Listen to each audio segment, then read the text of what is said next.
سب سے پہلے اپنا امتحان لیا کیجئے کہ کیا میں بارگاہ الہی میں مقبول ہوں یا نہیں۔ اس کے بعد بال بچوں کی فکر کیا کیجئے اور ان کے اندر یہ علامتیں پیدا کرنے کی کوشش کریں۔ سورہ تحریم رکوع نمبر 1 پارہ نمبر 28 میں اللہ تعالیٰ فرماتے ہیں، اعوذ باللہ من الشیطان الرجیم، یا ایہا الذین آمنوا قوا انفسکم و اہلیکم نارا۔ اے ایمان والو، اپنے آپ کو اور اہل و عیال کو دوزخ کی آگ سے بچاؤ۔ جیسے بال بچوں کی ضروریات زندگی مہیا کرنا مرد کی ذمہ داری ہے، اسی طرح ان کی اصلاح نفس بھی اس کی ذمہ داری ہے۔ اگر کسی کی بیوی بیمار ہو جائے، وہ یا تو اس کو ڈاکٹر کے پاس لے جائے گا یا ڈاکٹر کو اس کے پاس لے آئے گا، لیکن اگر وہ یہ نہ کرے گا اور نہ وہ یہی کہا جائے گا کہ وہ ظالم ہے، حالانکہ اسے توفیق بھی ہو۔ یہی حال روحانی بیماری کا ہے۔ اگر کسی کے بال بچے روحانی مریض ہوں اور وہ نہ طبیب روحانی کے پاس لے کر جائے اور نہ طبیب روحانی کو ان کے پاس لائے، تو یہی کہا جائے گا وہ ظالم ہے۔ ایک دفعہ حضرت امروٹی رحمۃ اللہ علیہ لاہور تشریف لائے، ان کی موجودگی میں میں نے تقریر کی۔ حضرت رحمۃ اللہ علیہ نے 5 روپیہ چندہ بھی دیا اور خلیفہ شہاب الدین سے فرمایا کہ تم ان کی تقریر لکھ کر چھپواتے کیوں نہیں، تاکہ باہر کے لوگ بھی اس سے مستفید ہوں۔ یہ ان کی دعا کی برکت ہے کہ اب تک 90 لاکھ سے زائد رسالے چھپ کر تقسیم ہو چکے ہیں۔ ان کے علاوہ اور بھی کئی مطبوعات ہیں۔ گھر کا بڑا ذمہ دار آدمی اگر بیمار ہو تو بھی بال بچوں کی قوت لا یموت پیدا کرنا اسی کی ذمہ داری ہے۔ میں اگرچہ روحانی بیمار ہوں، لیکن میں اپنی ذمہ داری کو محسوس کرتا ہوں، اس لیے کچھ نہ کچھ آپ کی خدمت میں عرض کر دیا کرتا ہوں۔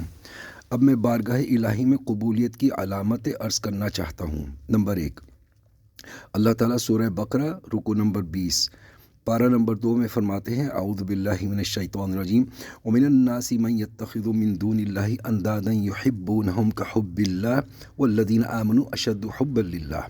ترجمہ: اور لوگوں میں سے بعض اللہ کے سوا دوسروں کو معبود بناتے ہیں، پھر ان سے اس طرح محبت کرتے ہیں جس طرح اللہ سے کرنی چاہیے، اور جو لوگ ایمان لائے وہ اللہ تعالیٰ سے سب سے زیادہ محبت کرتے ہیں۔ اللہ تعالیٰ کی بارگاہ میں قبولیت کی پہلی علامت یہ ہے کہ اس کی محبت سب سے زیادہ ہو۔ محبت کا پتہ تب چلتا ہے کہ محبوب ایک طرف بلائے اور اس کے مخالف دوسری طرف کھینچیں۔ اگر اس نے محبوب کا کہا مانا تو سمجھا جائے گا کہ اس کو اس سے زیادہ محبت ہے۔ اگر مخالفین کی بات پر عمل کیا تو اس کا دعویٰ محبت غلط قرار دیا جائے گا۔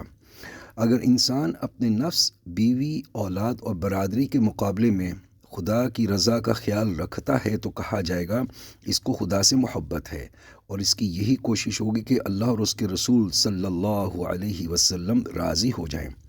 باقی کوئی راضی رہے یا نہ رہے، یہ اللہ سے محبت کے نتائج ہیں۔ اللہ مجھے اور آپ کو اپنی محبت عطا فرمائے۔ دوسری علامت یہ ہے کہ متعلقات محبوب کی دل میں عزت ہو۔ اگر اللہ تعالیٰ سے محبت ہو جائے تو پھر اس کی طرف جس چیز کی بھی نسبت ہو وہ بھی محبوب ہو جائے۔ سورہ حج رکوع نمبر 4 پارہ نمبر 17 میں اللہ پاک فرماتے ہیں، اعوذ باللہ من الشیطان الرجیم، ومن یعظم شعائر اللہ فانہا من تقوی القلوب۔ ترجمہ: اور جس نے شعائر اللہ کی تعظیم کی، پس یہ چیزیں دل کی پرہیزگاری میں سے ہیں۔ ہر قوم کا اپنا شعار ہوتا ہے۔ مثلا انگریز کے ابتدائی دور حکومت میں یہاں ترکی ٹوپی مسلمانوں کا شعار تھا، سر پر بودی ہندو کا شعار تھا، ہیٹ انگریز کا شعار تھا۔ اگر کوئی ہندوستانی ہیٹ پہن لیتا تھا تو لوگ اسے کہتے تھے یہ کرنٹا ہو گیا۔ حضرت شاہ ولی اللہ محدث دہلوی رحمۃ اللہ علیہ فرماتے ہیں کہ شعائر اللہ 4 ہیں۔ نمبر 1 کتاب اللہ، نمبر 2 رسول اللہ، نمبر 3 بیت اللہ، اور نمبر 4 صلاۃ۔ دنیا میں کتابیں بے شمار ہیں، لیکن اس وقت قرآن مجید ہی ایک ایسی کتاب ہے جس کی نسبت اللہ تعالیٰ کی طرف کی جاتی ہے۔ کتاب اللہ کا نام سنتے ہی ذہن میں فوراً قرآن مجید کی طرف دھیان جاتا ہے۔ حضرت مولانا عبداللہ صاحب لغاری سکنہ سانگھڑ نے مجھے ایک معمر شخص کا واقعہ سنایا جو ان کے پاس پڑھنے کے لیے آیا۔ پچھلے دنوں جب میں سندھ گیا تھا تو مولانا عبداللہ صاحب لغاری کے ہاں ایک نوجوان نے مجھے بتلایا کہ وہ معمر شخص میرا چچا تھا۔ وہ شخص سر پر قرآن مجید اٹھائے جنگل میں جا رہا تھا کہ اسے ایک گڈریا ملا۔ جب گڈریے نے اس سے پوچھا کہ تمہارے سر پہ کیا ہے تو انہوں نے جواب دیا کلام اللہ ہے۔ سندھ میں زیادہ تر قرآن مجید کو لوگ کلام اللہ کہتے ہیں۔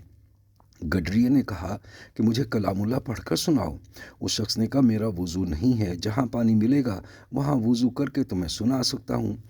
گڈریا اپنی مویشی چھوڑ کر اس کے ساتھ ہو لیا۔ جب پانی ملا تو اس نے وضو کر کے قرآن مجید پڑھ کر سنایا۔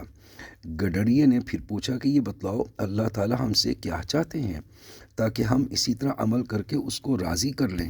یہ شخص بھی خود قرآن دان نہ تھا، اس لیے اس سے کہنے لگا کلام اللہ کا مطلب تو مجھے نہیں آتا، لیکن گڈریے کی بات اس کے دل میں بیٹھ گئی۔ دل سے جو بات نکلتی ہے اثر رکھتی ہے، پر نہیں طاقت پرواز مگر رکھتی ہے۔ اس دن سے اس نے قرآن مجید کا ترجمہ پڑھنے کا ارادہ کر لیا۔ اس غرض کے لیے وہ مولانا عبداللہ صاحب لغاری کے پاس آیا۔ آپ نے اس سے جب پوچھا کہ اس عمر میں تمہیں پڑھنے کا شوق کیسے پیدا ہوا تو اس سے سارا واقعہ بتایا۔ نمبر 2، رسول اللہ صلی اللہ علیہ وسلم۔ رسول کے معنی ہیں قاصد۔ قاصد دنیا میں کروڑوں، لیکن اللہ کے قاصد صرف ایک حضور صلی اللہ علیہ وسلم ہیں، اور حضور صلی اللہ علیہ وسلم سے پہلے بھی اللہ کی طرف سے ہر قوم اور ہر خطے کے لیے انبیاء علیہم السلام مبعوث رہے، لیکن اس وقت رسول اللہ صلی اللہ علیہ وسلم کے الفاظ سنتے ہی ذہن میں صرف حضور صلی اللہ علیہ وسلم کی طرف توجہ جاتی ہے۔ نمبر 3، بیت اللہ۔ بیت کے معنی ہے گھر۔ گھر دنیا میں لاکھوں بلکہ کروڑوں، مگر اللہ کا گھر صرف خانہ کعبہ ہے۔ نمبر 4، صلاۃ یعنی نماز۔ نماز اللہ کا ذکر بار بار آتا ہے، اس کی ساری حیات قضائی بھی معبود حقیقی یاد ہے۔ اوسانی نفسی اولاً و ایاکم بعدا۔ ترجمہ، میں پہلے اپنے آپ کو اور پھر آپ کو وصیت کرتا ہوں۔